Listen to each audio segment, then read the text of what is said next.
Welcome to the Techmeme Ride Home for Tuesday, August 30th, 2022. I'm Brian McCullough. Today, Elon looks like he's grabbing onto the Twitter whistleblower as a new argumentative lifeline. The big new CPU lineup from AMD. GoPuff is borrowing money to buy some time. Why did Twitter shelve plans for an OnlyFans clone?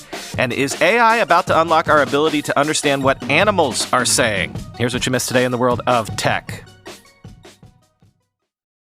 Elon Musk's lawyers have subpoenaed the Twitter whistleblower, Peter Zatko, to appear on September 9th for a deposition. Zatko's lawyers say he will comply. This comes as, in an SEC filing, Elon Musk added Zatko's allegations as a reason to terminate the $44 billion takeover bid, saying Twitter is in material non-compliance. Quoting Bloomberg. In a securities filing on Tuesday, lawyers for Musk said the allegations by Peter Zatko, Twitter's ex-head of security, including claims of, quote, egregious deficiencies in the platform's defenses against hackers and privacy issues, meant that Twitter had breached the terms of the merger agreement. Shortly after, Twitter's lawyers responded with their own filing saying Musk's case for termination of the deal is, quote, invalid and wrongful. Twitter reiterated on Tuesday that Zatko's complaint is, quote, riddled with inconsistencies and inaccuracies and lacks important context, end quote. Twitter argues it hasn't breached any of its obligations and it intends to enforce the deal and close the transaction, quote, on the price and terms agreed upon, end quote. Twitter, which has maintained that spam and bots make up fewer than 5% of accounts, sued Musk in July to force him to complete his proposed acquisition. Since then, more than 100 people, banks, funds, and other firms have been subpoenaed in the suit, with a trial scheduled to begin October 17th in Delaware. The new findings add to Musk's claims, according to the letter from his lawyers published Tuesday, showing that Twitter is in, quote, material noncompliance with obligations around data privacy and consumer protection laws, and that the company is vulnerable to data center failures and malicious actors, end quote. Now, we haven't checked in with him in a while about this topic, but Matt Levine suggests that Elon Musk will likely focus on Zatko's claims about Twitter's security practices instead of bots, as it's a potentially better argument against the acquisition. Quote, Musk could get out of the contract not under the terms of the contract, but because Twitter got him to sign the contract via fraud. And he could go to court claiming fraud and demanding rescission, tearing up the contract, and in this imaginary scenario, the court would probably agree with him. Obviously, that's not what happened, but I suppose you could tell a story that something like that happened. The story would be Twitter goes around saying that fewer than 5% of its MDAOs are bots, but that is a lie, and Musk was deceived by that lie, so he signed the merger agreement, so he was defrauded and can get out of it regardless of what the merger agreement says. And in fact, that is part of Musk's defense. Technically his first counterclaim to Twitter's lawsuit. Even if he has to close the merger under the terms of the merger agreement, that doesn't matter because he was tricked into signing the merger agreement by Twitter's fraud. So now Musk's fight with Twitter is a fraud case. I still don't love his chances, and Lipton, the expert on this topic, has a good Twitter thread and blog post about the legal analysis, which I will summarize by saying, 1, the bar for proving fraud is pretty high, and 2, a court is going to be pretty annoyed by Musk's opportunistic pivot to a totally different legal theory. Still, I guess there are 2 ways to tell his story. Here's 1. Musk is rich and pugnacious and is very publicly hunting for stories of fraud at Twitter. The incentives are obvious, so a story of fraud materialized in the form of Zatko's somewhat miscellaneous complaints about Twitter's security practices. And now Musk can use it to try to amend his existing lawsuit, file new lawsuits, stretch out discovery, delay things, and generally make life more annoying for Twitter, as everyone expected him to do. And next week, maybe there will be a new whistleblower complaint and a new subpoena, a new reason to delay, etc. Here's the other story. Entirely by coincidence, it came out that Twitter was doing a big fraud, and Musk just got super lucky that the fraud was caught before he had to close the deal. I feel like the first story is much more plausible, but the second is not literally impossible. If it did turn out that Twitter was a massive secret fraud, it would hardly be fair to make Elon Musk buy it, even if his efforts to get out of buying it so far have been pretty silly, end quote.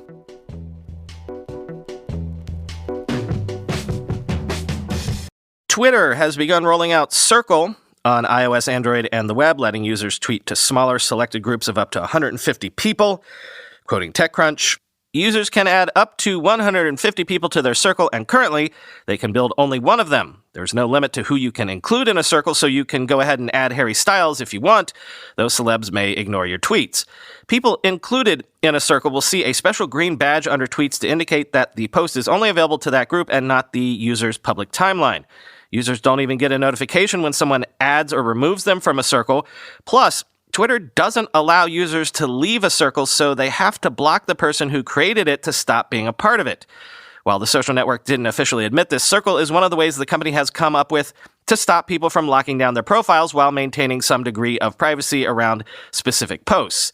Just like tweets from locked profiles, users can't retweet the tweets posted in a circle. After this rollout, users have an option to post a tweet to their public timeline, to their circle, or to a community they are a part of, end quote. So there's that, but then there's this.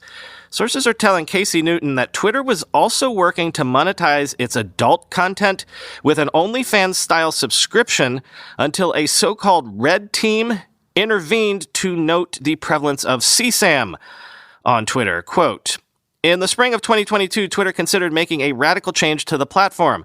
After years of quietly allowing adult content on the service, the company would monetize it. The proposal: give adult content creators the ability to begin selling OnlyFans-style paid subscriptions, with Twitter keeping a share of the revenue. Had the project been approved, Twitter would have risked a massive backlash from advertisers who generate the vast majority of the company's revenues, but the service could have generated more than enough to compensate for losses. OnlyFans, the most popular by far of the adult creator sites, is projecting $2.5 billion in revenue this year, about half of Twitter's 2021 revenue, and is already a profitable company. Some executives thought Twitter could easily begin capturing a share of that money since the service is already the primary marketing channel for most OnlyFans creators. And so resources were pushed to a new project called ACM, Adult Content Monetization. Before the final go-ahead to launch, though, Twitter convened 84 employees to form what it called a red team.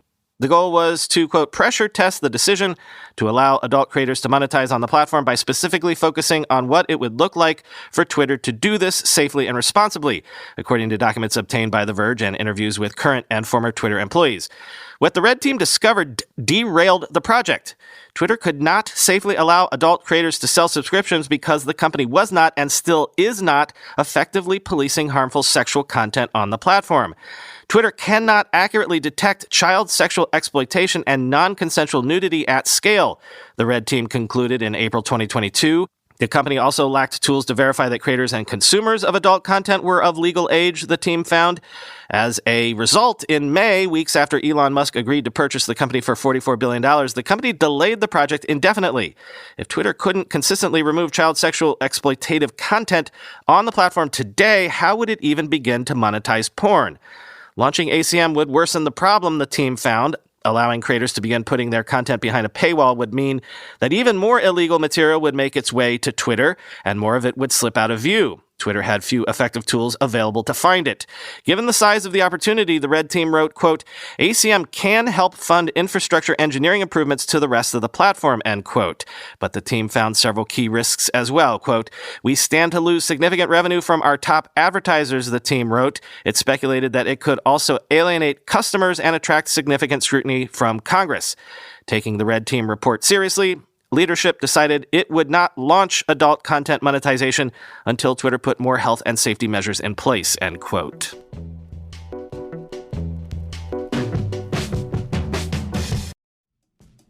New sponsor alert. Support for today's episode comes from True Classic. This brand new sponsor has the absolute best fitting t-shirts a man can buy. Finding the right t-shirt with a little bit of a dad bod is incredibly frustrating. Most t-shirts are either way too tight on your gut or look way too big and boxy.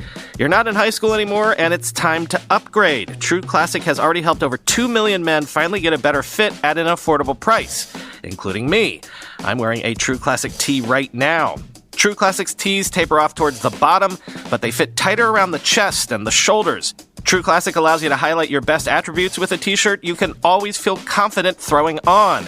True Classic doesn't just stop at tees, though. They're your one-stop shop for men's essentials. Super easy and simple to fill out your wardrobe, from polos and workout shirts with the same flattering fit to Boxer Briefs. All of their gear is top-notch quality at reasonable prices. It's about time you learn how to dress yourself properly. Upgrade your wardrobe with True Classic. Our listeners get access to the best deal they offer for a limited time only. Get 25% off with the code RIDE at trueclassic.com. That's 25% off at trueclassic.com with code RIDE. Free shipping included on purchases over $100. 100% risk-free guarantee with a 30-day return policy. Stay classy with True Classic. Your dad bod will thank you. This episode of the Techmeme Ride Home is sponsored by Storyblock. Storyblock is the first headless CMS that works for both developers and marketers. By offering all the flexibilities of a headless CMS that you'll love and giving non-technical users a real-time visual editor with a true what you see is what you get experience. And now with Storyblock version 2, everything is new, faster, more intuitive. The visual editor was rewritten from the ground up with a simple goal to do more with less clicks. And one of the key features content teams will love is a new communicating and discussion system. You no longer need to rely on tools like Google Docs to discuss your content or ask for feedback in a Slack thread or have email going back and forth to decide on changes. Developers love Storyblock because they can use it with any front-end framework they prefer. Options are limitless. Create components like teasers, grids, or feature sections that can be reused anywhere as content blocks, no matter if it's a product website, a blog article, a mobile app, or e-commerce website. And no matter what device it's going to end up on, you create the content once in Storyblock and publish it anywhere. Register for the free product demo or test out Storyblock for free by signing up via storyblock.com/ridehome. That's storyblock.com/ridehome. Storyblock with a K at the end. storyblock.com/ridehome. AMD has unveiled its Ryzen 7000 series CPU lineup, from the $299 6-core 7600X to the $699 16-core 7950X, all launching on September 27th alongside AM5 motherboards, quoting AnandTech. As established by AMD back at Computex, Ryzen 7000 chips top out at 16 cores, so across AMD's product stack, the core counts are the same in this generation versus the last. AMD's top SKU will offer 16 cores, followed by 12, 8, and finally 6 CPU cores. And as before, AMD is building their chips using up to 2 Zen 4 CPU core chiplets, each comprising 8 Zen 4 CPU cores. As an aside, AMD is not disclosing any further details about the integrated RDNA 2 architecture GPU at this time. So while all of the Ryzen 7000 chips come with an iGPU, we still do not have specifications to speak of. Regardless, AMD has made it clear at multiple points that the iGPU for these desktop chips is a relatively small configuration for basic desktop work and is not designed to be a high-performance GPU like on AMD's APUs. Leading the pack is the Ryzen 9 7950X. The very best of AMD's Zen 4 architecture will use 2 fully enabled CCDs to deliver a total of 16 CPU cores. Thanks in large part to TSMC's 5nm process, it comes with some very high clock speeds as well. The base clock speed alone is 4.5 gigahertz, and the turbo clock speed will reach up to 5.7 gigahertz for a single thread. The latter is actually 200 megahertz higher than AMD's Computex presentation, where the company hit just 5.5 gigahertz. AMD is advertising this chip as coming with 8 megabytes of cache. That breaks down to 64 megabytes of L3 cache, 32 megabytes on each CCD, as well as 1 megabyte of L2 cache paired with each Zen 4 CPU core. This is the same amount of L3 cache as found on the Ryzen 5000 Zen 3 family, but the amount of L2 cache per core has doubled over the previous generation. A step below the 7950X, we have the Ryzen 9 7900X. This is another 2 CCD part, but with only 6 cores enabled on each CCD for a total of 12 CPU cores and 24 threads. This part also retains the full 64 megabytes of L3 cache that comes with the 7950X, which is identical to how the L3 cache scales down, or rather doesn't, on the Ryzen 5000 series. Bringing up the bottom of the Ryzen 7000 launch stack is the sole Ryzen 5 class chip, the Ryzen 5 7600X. Like its predecessor, this is a 6-core part, allowing for a total of 12 threads. Driving it is a single Zen 4 CCD with 2 of the CPU cores disabled. The base clock speed of the chip will stand at 4.7 gigahertz, seeing a similar boost to the 7900X, while the turbo clock speed will be the lowest of all of the initial Ryzen 7000 chips at 5.3 gigahertz. And yet, Even as the slowest of the Zen 4 processors, AMD is boldly claiming that the 7600X should, on average, be 5% faster in gaming than Intel's Core i9 12900K. Never mind the cheaper chips, end quote.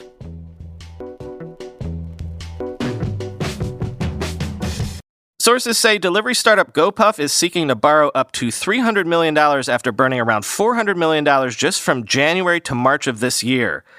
I'm highlighting this because at the top of our most recent tech investment bubble, GoPuff seemed to be the leader in the delivery part of this. Quoting the Journal, GoPuff had planned to go public this year, but put off listing as the market slid and tech stocks took a beating.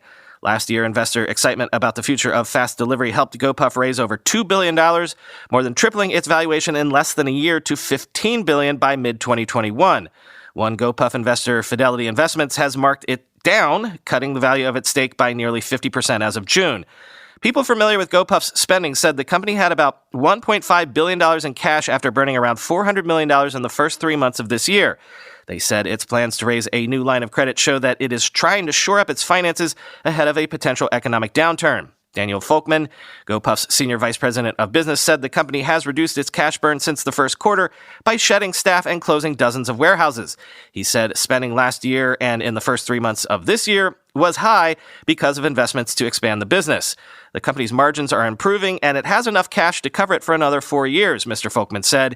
We continue to respond to market dynamics, he said, adding, we are operating from a position of strength, end quote. If you follow me on Twitter, you've probably seen me track the insane coupons I used to get that I would cash in with all these delivery services. I used to get them multiple times a day and would get something stupid like $60 worth of groceries for $20. And then the notifications stopped all at once. Well, all of a sudden, Getir, at least, is bugging me with notifications once again, which I think they're the only ones left operating, at least in my neighborhood. The deals aren't quite that good, at least not as good as they used to be, but I guess it says something that they are starting to try to bug me again.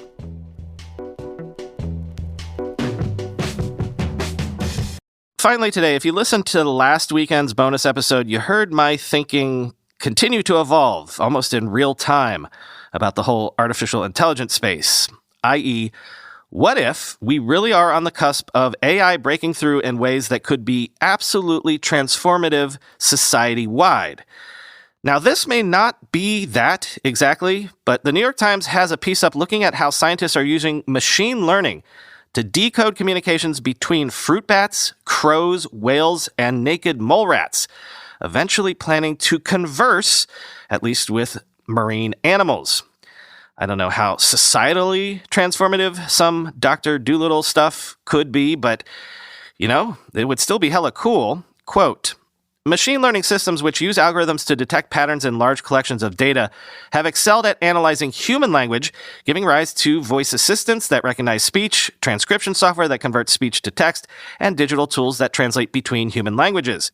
In recent years, scientists have begun deploying this technology to decode animal communication using machine learning algorithms to identify when squeaking mice are stressed or why fruit bats are shouting. Even more ambitious projects are underway to create a comprehensive catalog of crow calls, map the syntax of sperm whales, and even to build technologies that allow humans to talk back.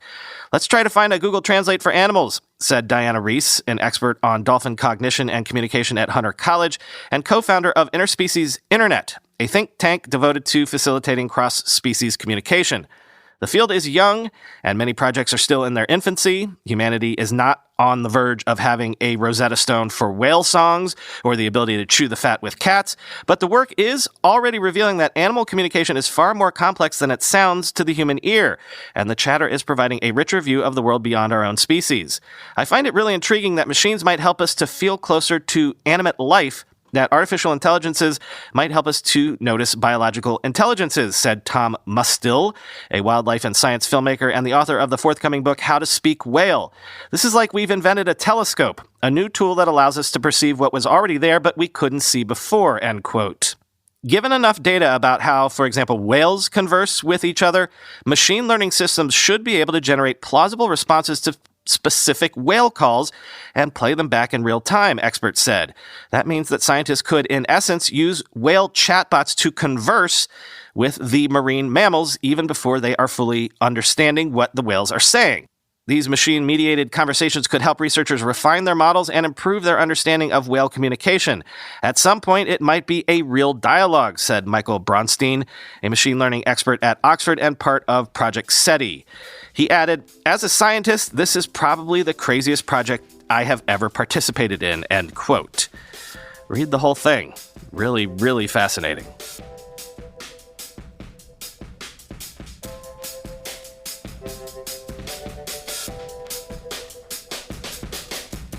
You were wrong when you said everything's gonna be all right. You were right when you said you can't always get what you want. You were right when you said it's a hard rain's gonna fall. You were right when you said we're still running against the wind. Life goes on long after the thrill of living is gone. You were right when you said this is the end. Little built to spill lyrics for you. Talk to you tomorrow.